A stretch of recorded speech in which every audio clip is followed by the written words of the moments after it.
What's up guys, and welcome back to another video where today I wanted to do something different again.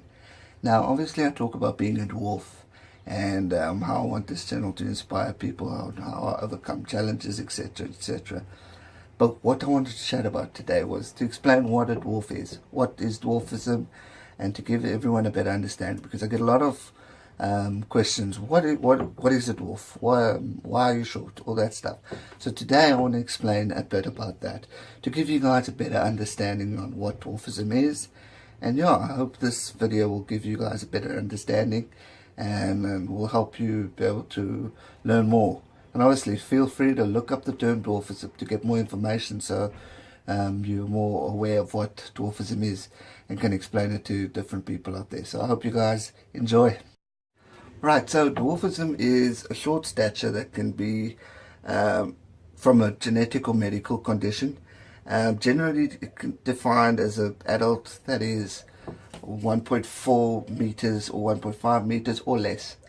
And the average height of a dwarf adult is about 4 feet plus minus. There are two different types of categories of dwarfism. One is disproportionate dwarfism, meaning that the person has some average size body parts such as the head, and some shorter than normal parts of the body such as the legs and arms. Most common type of dwarfism is achondroplasia, which is the type of dwarfism that I have. The other main category of dwarfism is proportionate dwarfism, meaning that a person is small all over. And there are many other types within that type of dwarfism that other people have. But I'm going to focus on achondroplasia because that's the type of dwarfism that I am, or type of dwarf I am.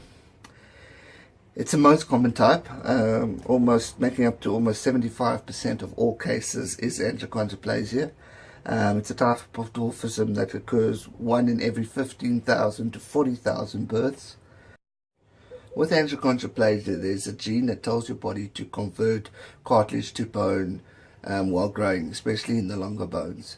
Now, there are some physical traits of this type of dwarfism, or achondroplasia, an average size upper body, but noticeably shorter arms and legs. The head is usually larger than average, as well as a prominent forehead. The fingers are typically shorter than average, and adults can develop an arch of the lower back or bowed legs. And these are all traits that I have. Now, there's a lot of people who prefer the word short stature rather than dwarf or dwarfism. Now, personally, with me, I'm not too phased with it. I'd rather use the word dwarfism because it's allowing people to know exactly what your condition is, and if people want to research it, they're given a chance to actually look up dwarfism rather than short stature. Obviously, if you look up short stature, dwarfism will probably come up, but I'd rather use the word dwarfism. But again, I don't mind.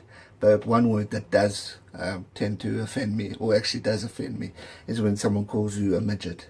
Now again, a lot of people don't understand, which is why I'm doing this, to explain the difference between a midget and a dwarf, because that is a word that definitely comes across as offensive in my eyes. Now, as I said, a dwarf is an extremely short adult.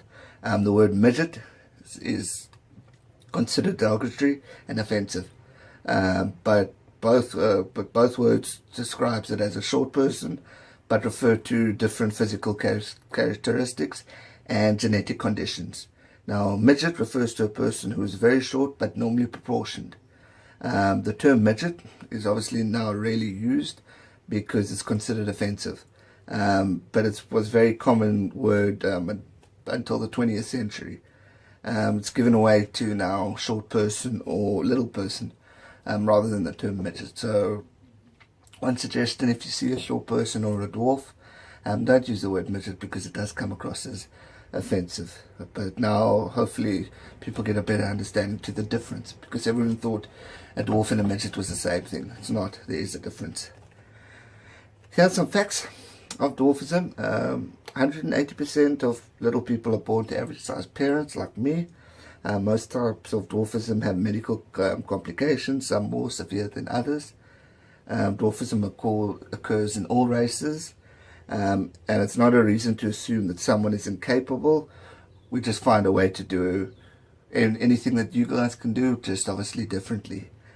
It's not a disease, and that requires a cure. Most people with the condition live a long and happy life.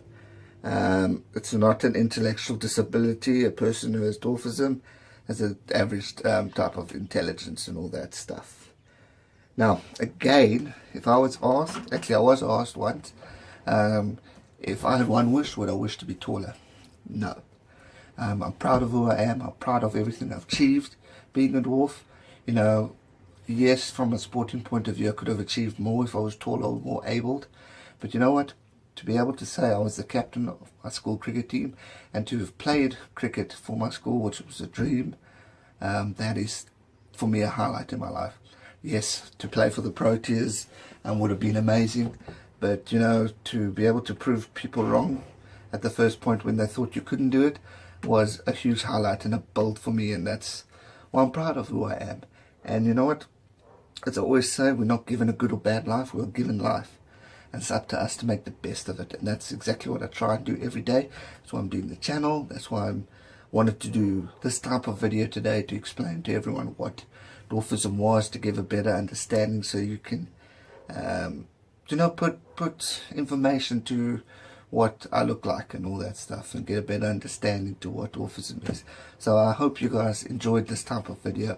It was obviously different, but I wanted to explain, because I obviously talk about being a dwarf and not everyone understands the word or knows what it exactly is, which is why I did it. So I hope you guys enjoyed it, and if you did, please give it a thumbs up, and if you haven't already, please subscribe. I'll see you guys real soon. Stay safe and never give up.